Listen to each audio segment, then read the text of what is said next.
ng bayan, maasahan anumang panahon.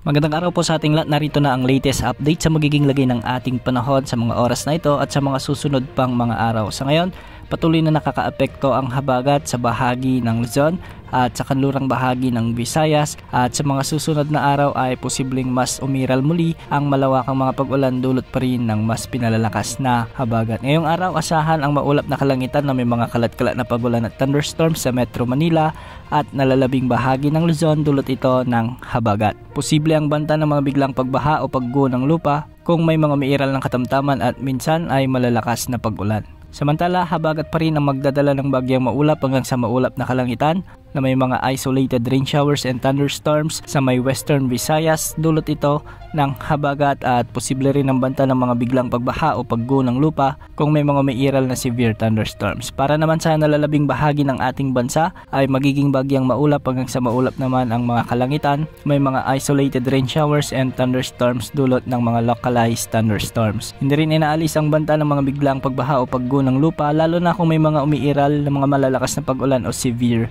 thunderstorms. Samantala, may cloud cluster tayong minomonitor sa silangan ng Luzon at ayon sa Pag-asa ay sa susunod na 2 araw posibleng may mamuong LPA o low pressure area mula dito, at kung mapapansin natin naman sa wind outlook ay may LPA na mabubuo sa kanluran ng Luzon at may LPE rin na mabubuo sa hilagang silangan ng Luzon. Ibig sabihin nito, ang isa dito posibleng lumakas bilang bagyo at ang susunod na pangalan ng bagyo sa lista ng Pag-asa ay Lani. Inaasang magpapaulan ang mga LPA na ito o potensyal na mga bagyo, lalong-lalo na sa northern at central Luzon, kaya mag-antabay sa mga susunod na update ukol sa mga potensyal ng sama ng panahon na ito. Samantala, may nakataas naman na weather advisory, heavy rainfall outlook dulot ng southwest monsoon. Mula ngayong araw hanggang bukas, posibleng makaranas ng mula 50 hanggang 100 mm na pag-ulan ang mga lalawigan ng Ilocos Sur, La Union, Pangasinan, Benguet at Zambales. Kaya pinag-iingat natin